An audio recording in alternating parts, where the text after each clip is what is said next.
Ai meu Deus, acabou de sair o episódio 5 de Agatha Desde Sempre e eles entregaram tudo! Tudo! E a gente tá na metade da temporada ainda, mais ou menos. Sabe, aquela frustração que muitos fãs tiveram ao perceber que as suas teorias não foram cumpridas em WandaVision? Parece que isso não vai rolar em Agatha. Vamos fazer nossa análise aqui e depois eu dou as minhas notas. Mas já adianto que a série só melhora. Episódio 5 se chama Algo Oculto e Impuro. E só para esclarecer uma coisa importante aqui, a série da Agatha tá para ter 9 episódios. Então, esse foi o episódio, assim, logo depois da meiuca, sabe? E já tem uma cara, assim, de episódio semifinal. Nem sei se esse termo existe. Mas penúltimo episódio de temporada da Marvel, onde eles tentam resolver tudo ali de última hora. Ao ter essa reviravolta no meio da temporada,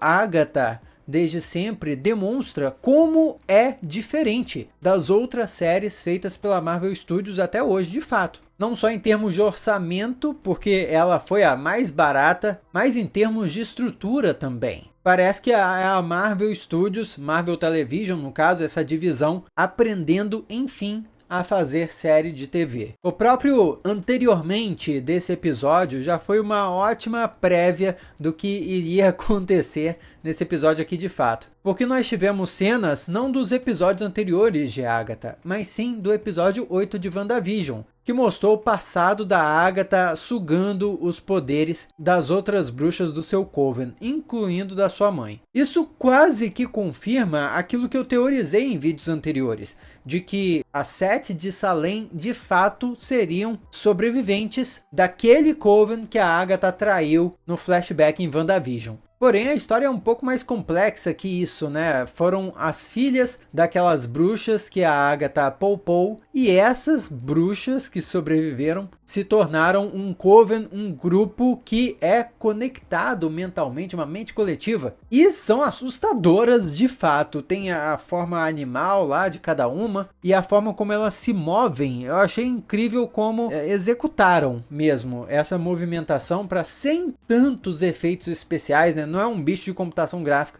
mas ainda assim, pela movimentação, elas ficaram ali criaturas dignas de um filme de terror de alto orçamento. Toda a sequência das bruxas precisando improvisar vassouras voadoras para tentar escapar da 7 de Salem foi muito divertida. Bateu um flashback de Harry Potter, ainda mais o jogo de videogame, né, do PS5, que você pode voar, ter a sua vassoura. É um sentimento muito gostoso de jogar voando na vassoura, e eles transmitiram essa sensação, essa magia de fato, de uma forma muito autêntica para a série, porque não é a clássica vassoura de Harry Potter gourmetizada. Elas arrancaram um galho e meteram um feitiço no galho. E também é muito legal como essa bruxaria das vassouras voadoras também tem todo um esquema de só funcionar em grupo.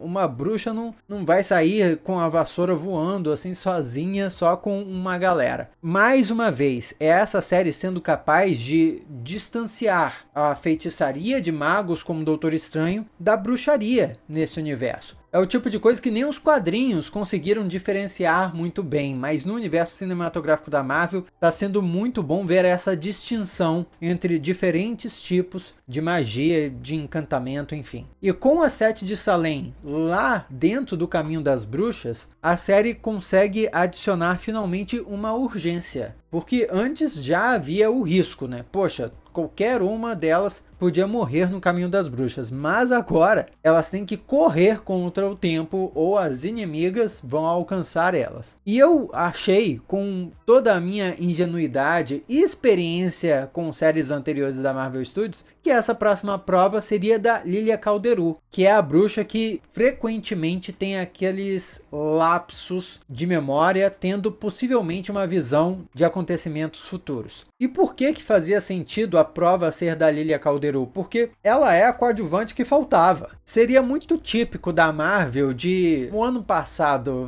fazer a série e ficar enrolando, assim, vamos explorar todos os outros personagens secundários e depois a gente resolve a história que a gente quer contar na série. Mas Agatha desde sempre não. Em vez de trabalhar outro coadjuvante, como foi o caso da prova da Jennifer Cale e da Alice Wu, já pularam direto para uma prova da protagonista, que mudou completamente o jogo. Na prova da Agatha, elas estão na lua de sangue, e há várias alusões à morte aqui. A primeira delas é nas regras, onde está bem explícito: não pergunte sobre a morte. No momento que isso é lido, todo mundo que sabe dos supostos vazamentos aí sobre a identidade da morte na série, abriu um sorrisinho. Opa, tem revelação chegando aí. E daí elas vão trabalhar com a Ouija, né, que é para falar com os mortos. Mas uma alusão à morte. Ainda mais quando, mexendo ali a Ouija, quem se identifica de cara é a morte. E quando isso acontece, quem é que dá uma gargalhada alta? A Rio Vidal. Por que a Rio Vidal daria uma gargalhada quando a morte se identifica? Será que é porque ela sabe que não é a morte de verdade que estaria ali falando com eles? Acho que possivelmente sim. E como a gente descobre logo em seguida, não era a morte que estava ali falando com elas, mas sim a mãe da Agatha, em busca de vingança. Todo o estilo anos 80 é uma baita referência a vários filmes de terror que são ambientados nessa época, mas a Agatha, como uma incorporada bem estilo Exorcista, foi uma referência impossível de não pegar. Todo o contato dela com a mãe também foi muito emblemático. A mãe ainda buscando vingança, e é muito curioso como a Agatha não entende por que a mãe odeia ela ainda. O que aconteceu aí que a gente perdeu? Porque a gente sabe a versão da história em que a Agatha sugou os poderes a ponto de matar a mãe dela e as outras bruxas do grupo. Porém, a mãe dela também tinha um comportamento bem estranho, dizendo que a Agatha era má desde que nasceu. O que já me faz questionar algumas coisas. Pô, será que esses comportamentos questionáveis da Agatha estão fora do controle dela? Por exemplo, depois ela suga a energia da Alice Wu, que jogou uma magia lá para tentar libertar a Agatha. A Alice morre. E depois a Agatha fica dizendo: pô, eu não quis,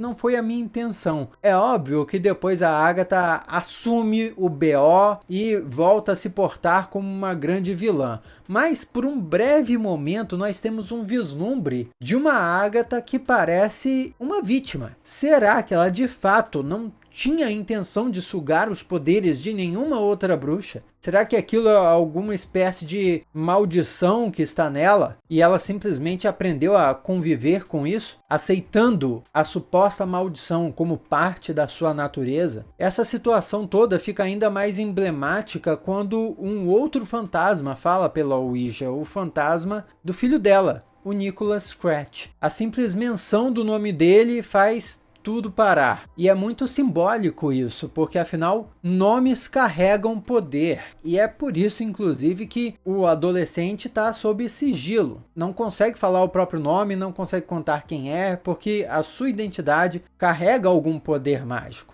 E mais uma vez temos essa prova de que a identidade, a verdade sobre o filho da Agatha, carrega algum poder sobre ela. Existe alguma verdade aí que a gente ainda desconhece. O que já me faz questionar o nome da própria série. Pô, Agatha desde sempre. Por quê? Ela é uma vilã desde sempre? Ela causou alguma confusão que gira em torno dela desde sempre? No fim, ela sai da casa, terminando a aprovação, e encara o jovem, dizendo que ele é igual à mãe dele. No episódio anterior, a Agatha estava desconfiada que o garoto poderia ser, de algum modo, o seu filho de volta, o Nicholas Scratch. Mas talvez agora, depois de cair na real que essa não é a realidade, ela tenha descoberto quem realmente é o garoto. Como a gente que tem o conhecimento dos quadrinhos sabe, juntando 1 mais 1, pô, esse jovem aí é o Icano, é a reencarnação de um dos filhos da Feiticeira Escarlate. Mas ao mesmo tempo, nessa cena, a série tá meio que fazendo um paranauê, se você reparar bem, tentando nos dar uma rasteira, porque o jovem acusa a Agatha de matar os outros para conseguir o que quer, e a Agatha logo em seguida devolve, dizendo que o jovem talvez possa fazer isso também. E é justamente o que o jovem faz. controla as outras bruxas mentalmente, joga a Agatha e depois joga as outras bruxas para fora do caminho, fazendo com que elas sejam consumidas. Já foi estabelecida a regra de que não se pode sair do caminho das bruxas. E a identidade do poder do Wicano é inigualável. Nós vemos o jovem invocando poderes com as mãos que são azuis e tem uma aparência muito similar aos poderes do Wicano nos quadrinhos. E depois de tudo ainda, como uma cereja do bolo, ao fim nós vemos a cara dele com uma coroa, igual a coroa da Feiticeira Escarlate, só que azul.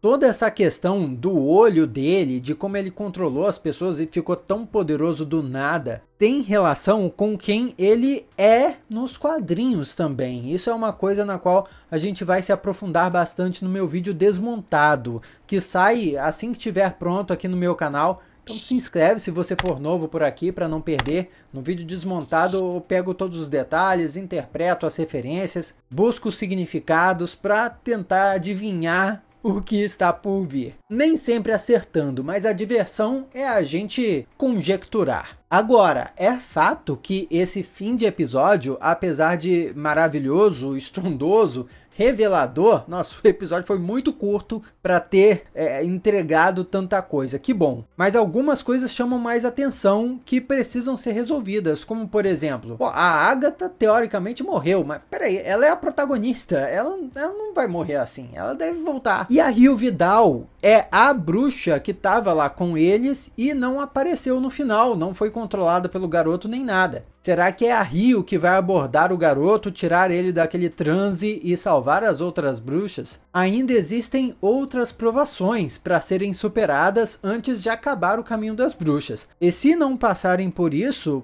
o jovem vai ficar preso lá para sempre. Não é assim que a série vai acabar. E o grande mistério do sigilo dele. Quem é que colocou o sigilo que impede ele de falar o seu nome e sua identidade? Vale lembrar que os 2 últimos episódios vão sair juntos, no dia anterior ao Halloween, então muita coisa pode acontecer e, nossa, eu fiquei muito empolgado. Vamos para as notas logo? Todas as notas subiram do último episódio, que eu achei que já tinha sido o melhor até então, mas vamos lá. Personagens, nota 9. Ambientação, 9. Visuais, 9. História, 9, com um final 9.5. Uma nota crítica que eu daria para esse episódio seria 9, mas uma nota de fã, você tá à toa ali, quer curtir uma parada da Marvel, nossa, nota 10 esse episódio. É por isso que eu pago Disney Plus. Comenta aí o que você achou, vamos trocar essa ideia. Aqui do lado tem outros vídeos que você já pode assistir. Se o meu vídeo desmontando esse episódio já estiver pronto, vai estar aqui do lado. Muito obrigado pela sua companhia fenomenal. Eu sou Miguel Loquia e a gente se vê na próxima.